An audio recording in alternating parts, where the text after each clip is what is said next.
Bayangkan ini, kamu sedang berjalan santai di pantai saat fajar, angin lembut berhembus, ombak tenang memecah di kejauhan, dan di sana, seorang pria duduk membeku, bersandar di dinding batu, ia tidak bergerak, tubuhnya dingin, matanya tertutup, ia sudah mati. Inilah awal dari salah satu kasus pembunuhan paling membingungkan sepanjang sejarah kriminal modern, kasus Tamam Shud. 1 Desember 1948, Pantai Somerton, Adelaide, Australia, polisi menerima laporan tentang seorang pria yang ditemukan dalam posisi duduk aneh. Ia mengenakan jas rapi, dasi, sepatu mengilap, tapi tidak ada luka atau tanda kekerasan.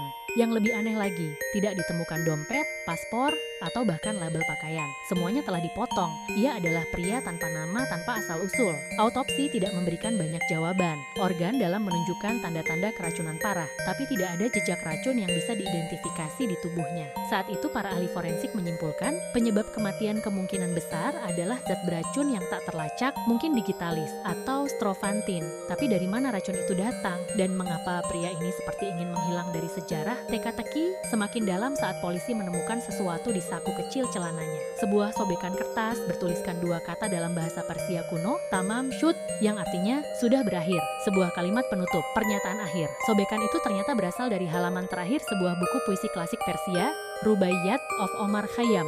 Buku tersebut kemudian ditemukan di dalam mobil yang ditinggalkan di dekat pantai. Di dalamnya terselip serangkaian kode misterius dan sebuah nomor telepon. Kode itu ditulis dengan huruf kapital acak. Para ahli kriptografi, termasuk dari militer, mencoba memecahkannya, tapi hasilnya nihil. Bahkan NSA pun menyerah. Hingga hari ini, tidak ada satupun orang yang bisa menjelaskan maksud kode tersebut. Nomor telepon itu mengarah pada seorang wanita bernama Justine, atau nama aslinya Joe Thompson. Ia adalah seorang mantan perawat yang tinggal hanya beberapa ratus meter dari tempat mayat ditemukan. Saat polisi menunjukkan wajah sang korban, ia tampak terguncang, namun berkata bahwa ia tak mengenalnya. Anehnya, anak laki-laki Joe memiliki fitur wajah dan telinga yang hampir identik dengan si pria misterius. Banyak yang menduga pria itu adalah ayah kandung si anak, tapi wanita itu tetap diam sampai akhir hayatnya. Selama bertahun-tahun, muncul teori-teori tak terhitung. Banyak yang percaya pria itu adalah mata-mata. Perang Dunia Kedua baru berakhir. Ketegangan perang dingin mulai memuncak, Australia jadi titik sensitif.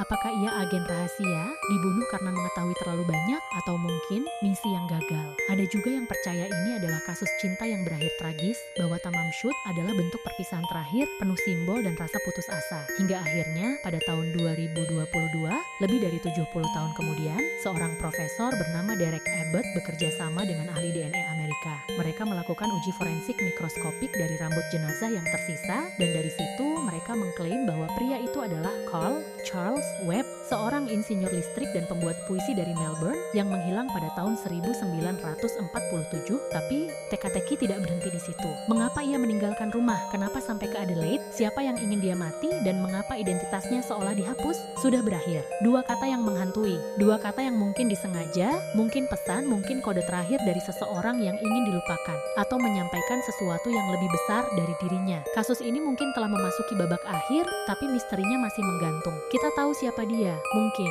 tapi kita belum tahu mengapa.